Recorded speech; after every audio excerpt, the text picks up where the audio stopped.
coming, the sun's zooming in, meltdown expected, the wheat is good there, engines stop running, but I have no fear, 'cause London is drowning. I live by the river. Hello everybody and welcome to the By the Minute Arsenal podcast. A little different this week. I mean, it won't seem any different to you, I don't imagine, but we are recording this pretty much straight after the Sutton Arsenal FA Cup game, which pleasingly for us has resulted in an Arsenal win, because I'm not sure what kind of state we'd have been in if it hadn't. Just the two of us tonight. I am Matt H. With me is Pete. Hello, Pete. Hello there, Matt. Did you enjoy that Sutton game? A very quick one-word answer at the moment. Yes. There we go. Excellent. Matt V not with us this week. He's otherwise disposed. Otherwise disposed? Indisposed. One of those. Both of those. But he will be back with us for the next one, I'm sure. Yeah, well, let's start with Sutton then. We're going to do it slightly out of order because obviously there was another game that took place last week, which we will get to, but we'll try and not talk about that for the moment. Now, I don't have quite the copious notes I sometimes have after a game, because obviously we haven't really had any time to think about it, but we thought we'd see how this worked and give it a go. Well, let's start with the result. Arsenal win 2-0, are into the quarterfinals to face another non-league team, Lincoln at home, or Lincoln at the Emirates, I should clarify. Team Arsenal put out was reasonably strong, although didn't have everyone you might have expected.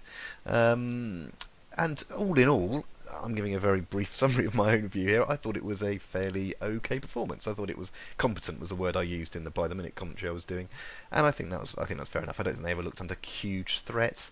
There were some moments, that cracking volley from Deacon for Sutton, which smashed off the crossbar. But that aside, and a few other little chances they had, I thought the defence had things under control, knew what they were doing, and we looked pretty good with our passing and moving at the other end of the pitch. Pete, what were your thoughts on the game? Yeah, I'd agree. It was a competent performance, wasn't it? From a strong side, but as we thought, it was strong in the sense that it was against Southampton, which was, we have a big and good squad that can play well in difficult circumstances. And it was quite competent enough to deal with a Sutton side who didn't really have that much to offer. I don't think I can now understand why they didn't want to transfer it to Emirates, because I think that pitch probably does work in their favour quite a lot, in the way that really old-style, muddy, horrible pitches used to work for lower league sides, because you could see immediately, couldn't you, that it's very different to play on. Yeah, it's an irony, isn't there, where apparently when they played, I think it was Wimbledon in one of the very, very earlier rounds, Wimbledon moaned about the pitch, but one thing you can complain about the pitch, but you can't really moan about it being in a bad state, when it obviously what you see is what you get, kind of thing. But it's interesting that so the different extremes, you have a new modern-ish pitch like they have, or the muddy field, and both in theory could give the advantage to the team that's more used to playing on them more often. But yeah, sorry, carry on. It obviously was a difference, but it perhaps wasn't quite as pronounced as it could have been. It didn't seem to make a massive difference for most of the game. No, and Arsenal coped with it, and Matt got to grips with it early on, learned how to play their game on it. It took us a while to break them down, but I think we always looked comfortable as if we would. And but Sutton were basically just well organised, weren't they, in the first sort of 20 minutes, half an hour, and a good performance from them, I would say. Yeah, I mean, I was mildly surprised, not how organised they were, that's terribly patronising, but in the way they chose to play. But I suppose it makes perfect sense that they basically put it, the moment Arsenal got the ball, they had everyone inside their own half. I thought there might be a bit more pressing. There wasn't any at all, really. I wonder if another cliche coming, but they showed Arsenal a bit too much respect. I'd have thought at least one or two of the players could have been tasked with, getting some pressure on the right up against the centre-backs. Not for the whole game, perhaps, but for a period. And they seemed to stand up and be happy to let us knock it around a bit before launching an attack. Yeah, I think you're right. It was a surprise, wasn't it, that they didn't have a more up and at 'em approach, but it certainly seemed to work okay for them. Their approach, first of all, just a good bit of organisation and being able to get behind the ball and keep any real situations of danger down to a minimum. And of course, our first goal came from the one moment where they failed to do that, basically, and we took advantage of it. Smoothly done. We'll move to the first goal then. Yeah, I was just starting to get to that ever so slightly twitchy phase where we'd had quite a bit of possession. We hadn't conceded a goal, which is nice, not to concede one early on. But we hadn't quite taken any chances, and I was just starting to think, it's 0-0, anything can happen. And then the goal had rather a slice of fortune to it. I mean, it was a good move, but I don't think Lucas expected his cross to trundle into the far post. Walcott magnificently managing to miss it altogether, which was probably just as well as it turned out. Good to get the lead at that point. You don't believe that was deliberate on Walcott's part? No. Let it trundle in and to put the goalkeeper off. No. Not when he sort of jumped and moved exactly in a way that you would expect him to sort of try and be backheeling it in. I think that's exactly what he was trying to do, but managed not to, as you're alluding to. So. Well, if he was trying to do that, I suggest he doesn't try and do it again, and the next time he just backheels it into the net.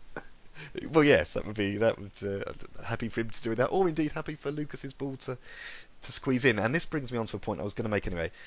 We won't go through the team news in detail. As we've said, there were 7 changes, I think, for the Munich team. But if looking at the team sheet as I am now, there's a number of teams on there. If it was a standard Arsenal league game and it was a first team thing, you wouldn't be surprised to see Xhaka Monreal, Mustafi, Iwobi, possibly even Lucas, and obviously Walcott and Elneny as well are in there, and that's just on the starting 11. So I thought we got the balance just about right with the team, actually, in terms of that balance between old and young and new and experienced, all that kind of stuff. Yeah, quite agree, and I do like Rob Holding. Oh. Really do. He has a quiet assurance about him that makes me have great hopes for his future.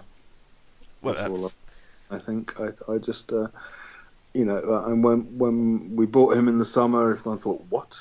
We're buying a 19-year-old from Bolton, and I just think whenever he's played, he's really shown great composure, and someone who could one day be a first choice Arsenal centre half. But obviously, I know that's a long way away and not something. But I do enjoy seeing him, and let's not talk about Bayern at the moment.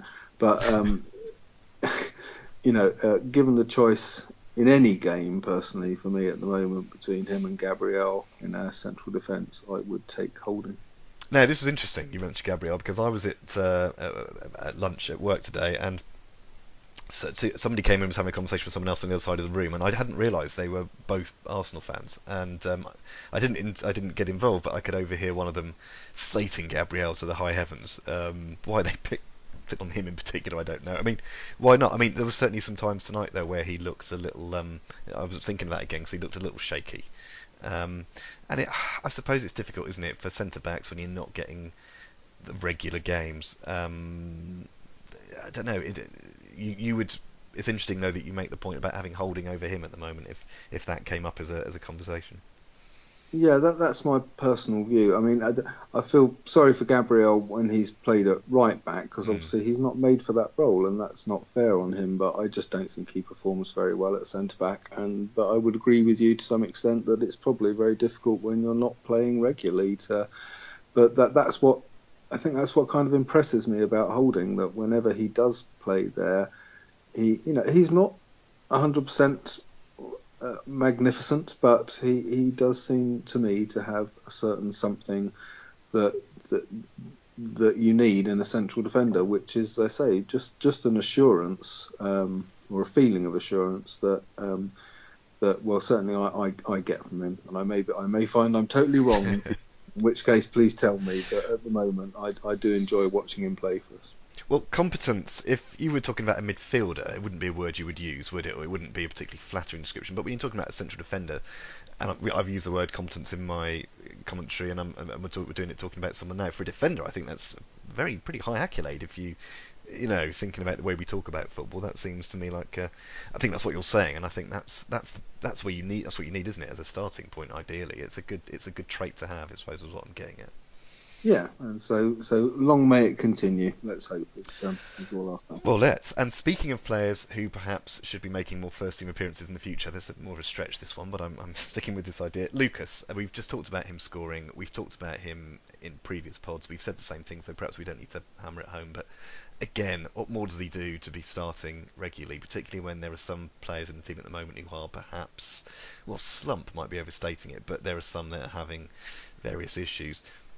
I mean, our next game isn't for 2 weeks. It's Liverpool away. But what more does he have to do to be on a starting 11 in a sort of what you might call a standard league game or Champions League game or a later cup competition? Goodness knows. A lot of injuries by the look of it. But it's just astonishing. I mean, he was our man of the match tonight, wasn't he? I think so. And I saw something when I was doing it. I've forgotten the numbers, but it's about how many goals he scored and assisted in when he's played for Arsenal. I can't remember what it was, but it was an impressive number, which again we've discussed previously. It's this kind of thing that really irritates me. I mean, he might play a couple of games and be terrible, but I haven't seen any evidence that that's what happened so far. Yeah, and someone needs to give him a chance to be terrible and prove he doesn't deserve a place in the side, doesn't it? I think that's how we both feel, basically, and how more and more people are beginning to feel that, look, this guy should be given a chance for at least a number of games, possibly wide, in a fluid front three, and it would be nice to see it, and give him that chance to fail if he's going to, but as you say, he hasn't shown much sign of it as yet. He seems to be, even though his appearances are limited, he seems to let his quality come through whenever he does get to appear.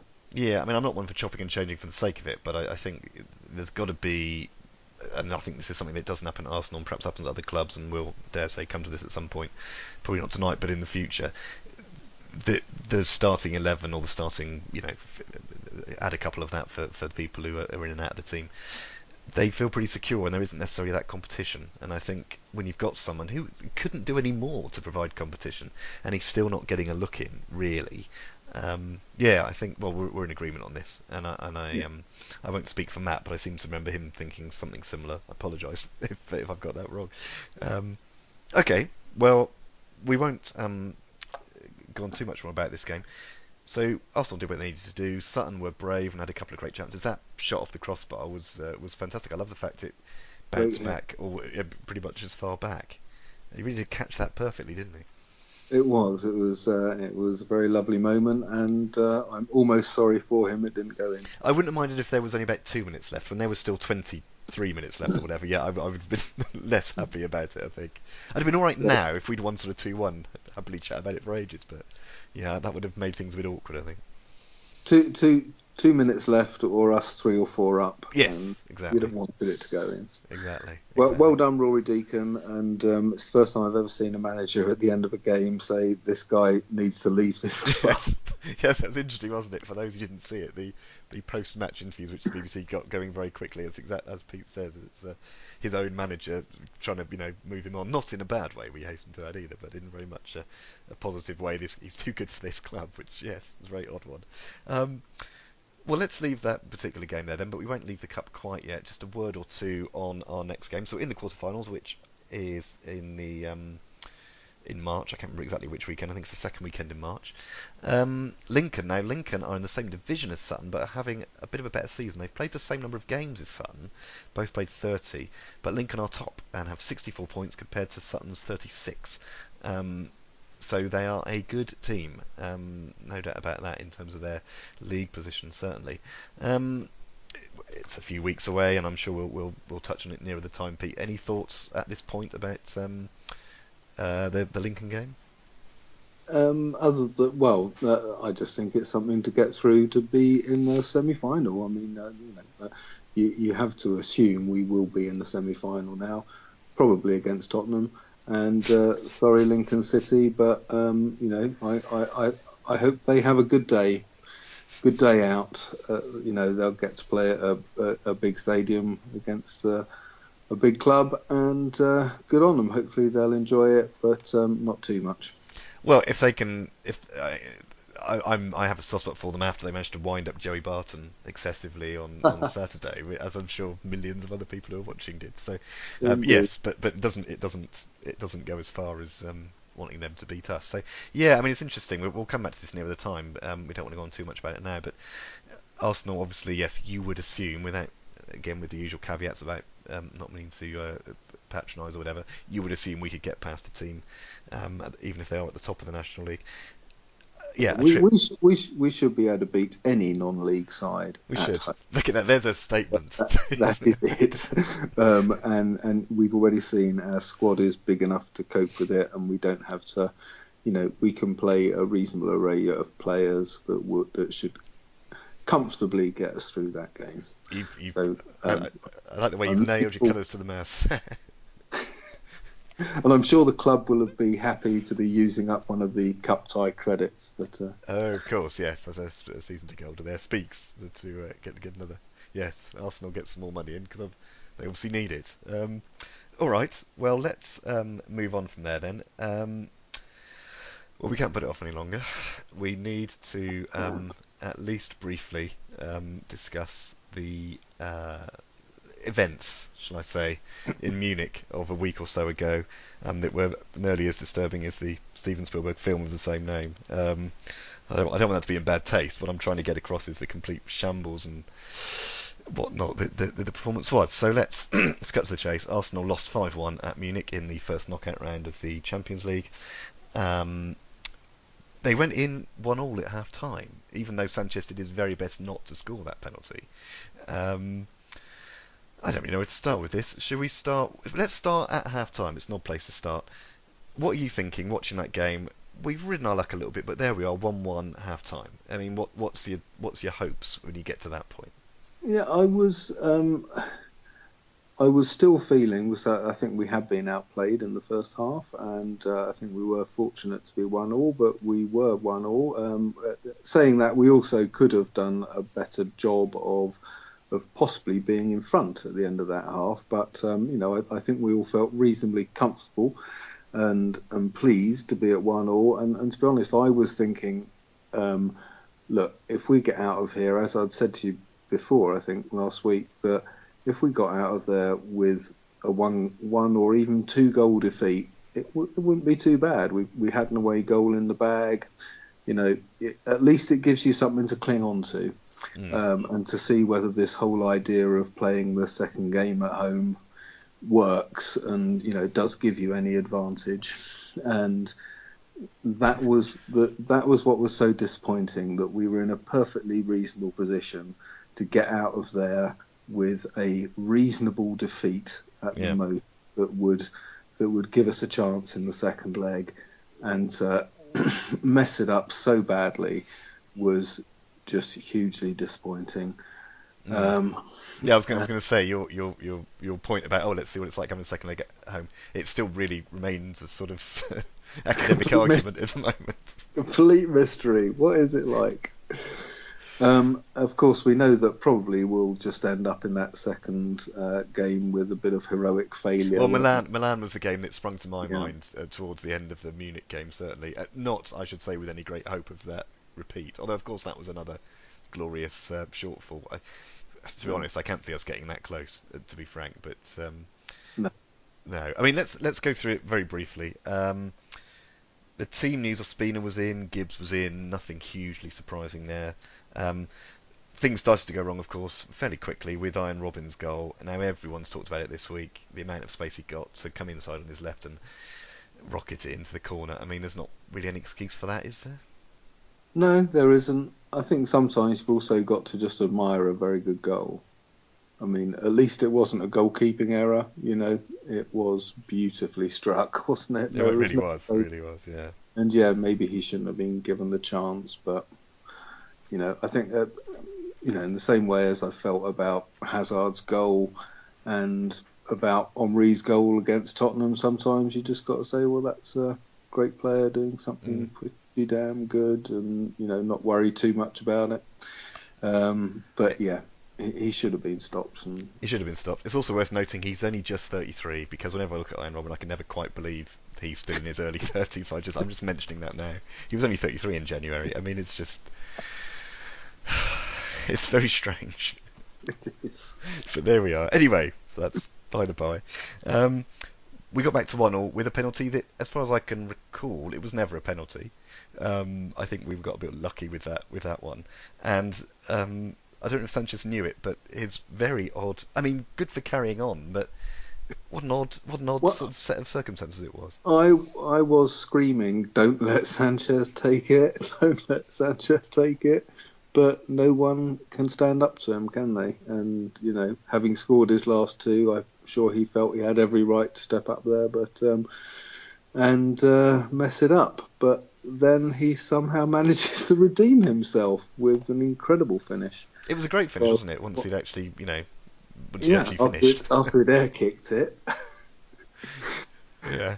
Missed the penalty, air kicked the rebound, and then somehow comes up with that. I mean, it's just astonishing, isn't it? It's just what makes him who he is, basically. It was astonishing, but 30 minutes in, we were level. And I've remembered, sorry, I made some notes, but then my it seems so long ago now, maybe I've just tried to block it out of my mind. But there was the move, wasn't there, which ended in the Xhaka shot right at the goalie. Yeah, which really could have made a difference. Yeah. Then a couple of things happened straight after. Sorry, go on. And there was the Ozil chance as well. Yes. Yes, but we know Ozil hasn't been looking A1 recently, should we say. No. So, yeah, that didn't help matters. If we'd have taken either of those chances, though, it may have had a very different effect on the game. But it may have done, and something that probably did have an effect on the game was the 49th minute. Koscielny came off. Gabriel came on. Within 15 minutes of that, Bayern had scored another 3 goals. I'm assuming those events are not unconnected. I think that's fair to say. Which is not necessarily criticising Gabriel as such, although there's obviously something implicit in that. No, it slightly does excuse the rest of the team, and I don't think that's right.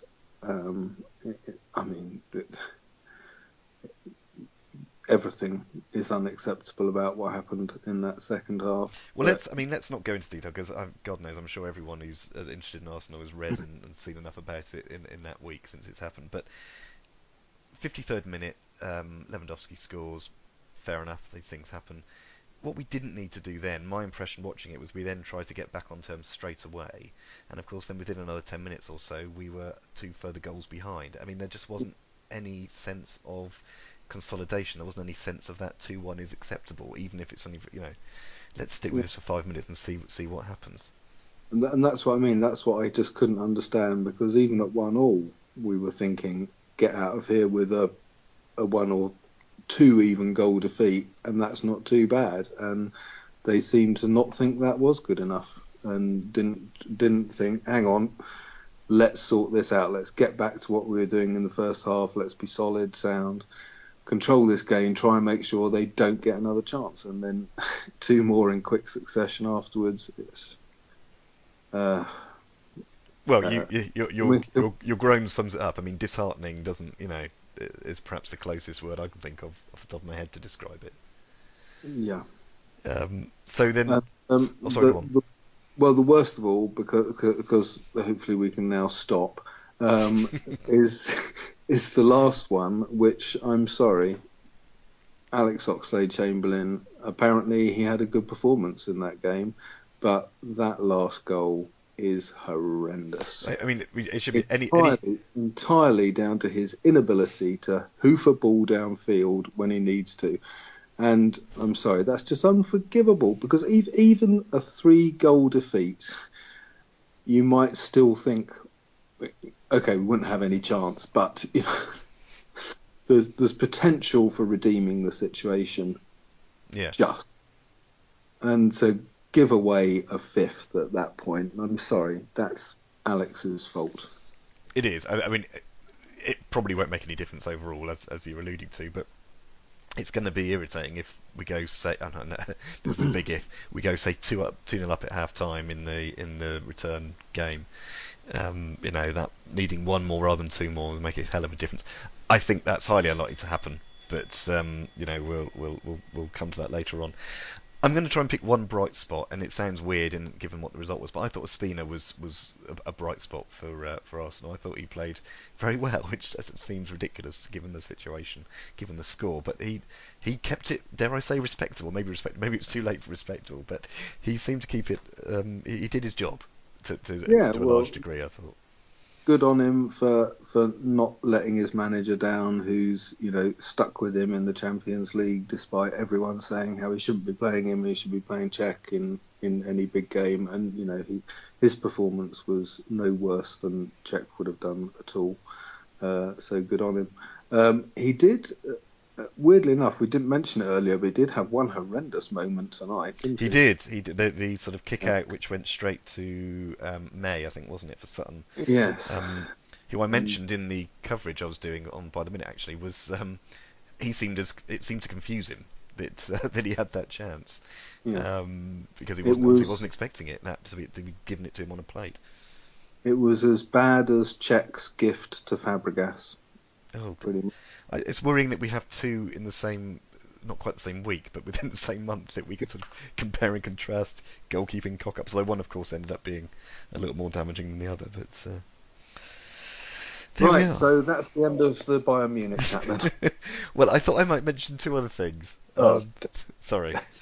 Well, no, I suppose it's not directly about Bayern Munich, but something I read which I thought was interesting. It was the Times or the Guardian, I can't remember which one, but obviously you see these things come out every year, these sort of Deloitte lists or these other lists or whatever, comparing all these different clubs in Europe with their income and all that kind of stuff. There's no need for any comment on this, I'm just mentioning it.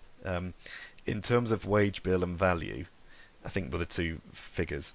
This was, if you take all of world football, this was essentially fourth against fifth. It was essentially two teams, I mean, Munich come ahead of Arsenal, I think. But it was essentially two teams who have very similar budgets, very similar incomes and all the rest of it, and very similar turnovers. To have this kind of chasm between the two teams was, I think, damning. And we are not going to talk about the manager and the situation, because obviously that was a huge issue that came up last week. But we've discussed it for the last couple of weeks in the pod. We had a quick chat before the pod and said we're not going to do it this week. But I'm sure we're going to come back to this before the end of the season, and possibly then even after the season, because I just get the impression that things have reached a particular level that they haven't reached before, or haven't reached, well, no, I'll say that, haven't reached before in terms of this manager. And I'm not saying I agree with that or disagree with it. I just get the impression that something's going to give, as it were. I just don't think things can carry on. But we'll see. We'll leave it there then, if you like, and we'll move on. Yes, please. I just thought I'd mention that because I thought people might be interested to hear that it's just a slightly different way of looking at things. I thought that was an interesting point, that there shouldn't perhaps be that much of a gap. Anyway, let's move on. That's an interesting point. I would get, it's an interesting point, and the one thing I would just pick up on about it, I think, is that I think part of our problem is, and I say not our problem, it's in Arsenal, but in English football's problem is the Premier League, and it's the fact that the Premier League is in itself a culture, and which is completely different to the culture of German football or Spanish football, for that matter. And players come here for very different reasons than the reasons they go to places like Bayern Munich and Barcelona and Real Madrid. And the Premier League likes to say it's the best league in the world, etc., etc. All it really is the richest league in the world, and it's one of the biggest advertising opportunities in the world in football, and that's not the way German football works, and that's why you get two completely different footballing cultures coming out of clubs in different countries with, as you say, similar sorts of financial standing. Okay, good point. We'll leave that there for people to mull over, and I'm sure we'll come back to this further on in the season. Right, we are not going to be here next week, I think, unless something really weird happens between now and then, in which case we might have to reconvene. But because we don't have a game next weekend, we should have been playing Southampton, but they of course are in the League Cup final. So instead, let's do a very quick and somewhat far-reaching preview of our next game, which is Liverpool away on the 4th of March. It's an evening kickoff, 5:30. For all our complaints about the Arsenal season being a bit up and down, apart from Chelsea, you could say the same about pretty much any other team in any one of the sort of normal challengers, and Liverpool are no different. They've been all over the place. Any thoughts at this early stage about this game? Well, it will be. It's an important game. Is my biggest thought about it for both clubs, really. We're at a difficult stage of the season where there's a tightening up of teams that are behind Chelsea, and all of them want to get into the top four, and these are going to be decisive matches. We've really got to hope we can do a better job than we did against Liverpool in our first game of the season. Yeah, of course. That was our first pod our first ever By the Minute Arsenal pod, and that was a hell of a way to start, given that performance. Liverpool are 1 point behind us in the league. They're 5th with 49. We're 4th with 50. We've scored the same number of goals. It's very similar records. We've conceded a couple less. I mean, the importance of the game is absolutely. Looking at over the last 5 games, Arsenal have won 3 and lost 2. Whereas Liverpool have won 1, lost 2 and drawn 2. I mean, there's a bit of inconsistency going on for both teams there. So I wouldn't want to predict a result at this point, but certainly the importance of the game, perhaps we should just leave it at that. It's going to be an important game. We would expect a pretty strong team. We'd expect a pretty refreshed team as well, in the sense of from now till then there's no games going on. So that may move things slightly in our advantage. That's my hope, that we will get an advantage from that, from having had a little break, but hopefully have got Bayern out of our system by then a bit. This cup win will have done something to help there, and a little bit of a break may do, particularly for certain players. I think the big worry about Liverpool is potentially that while they've had an up and down season similar to ours in some ways, they have performed better against the bigger clubs than we have. As I remember, their results against the top 6 have been much better than ours have. Or to some extent, I suppose they seem to have had more quite shocking results against Burnley, etc. Well, they come off the back of a 2-0 win over Spurs, of course, in their last game. Yeah. They are away at champions Leicester on the Monday, so they actually get not that much of a break between that game and they play us. I think we appreciate Leicester aren't the team they were last year. I think it don't need us to say that, but Leicester are in the point now where they have to fight for points, so you never know. That might be that might also work in our favour. But we'll leave it there on that one then, and we will be back on what day are we going to be back on then? Probably the 6th of March, where we can discuss what's happened with Liverpool, and we can preview the Bayern game, unfortunately. And it will be Lincoln then, I think, the following weekend, so we'll have plenty to talk about. So, yes, I'm going to endure that Bayern game, remember, so... You're going to be there, are you, for that one? Yeah, I will be there, so there you go. You brave man. Well, I hope you enjoy the pub beforehand, at least, because that might be the highlight of the evening. But you never know, it could be a classic match. Although no, it won't be, but, we can pretend at the moment. But thanks for the thought. Well, on that note then, we'll leave it there, because it's getting on. I want to get this on the website as our exciting new experiment. Thank you very much for joining me at this late hour, Pete. Thank you, Matt. It's been a pleasure. Thank you very much for your thoughts, as ever, and thank you very much for listening. Enjoy a bit of break from thinking about Arsenal, because I think that'll be good for everyone to just relax for a little bit. And we will see you in a couple of weeks. Take care. See you soon. Bye-bye.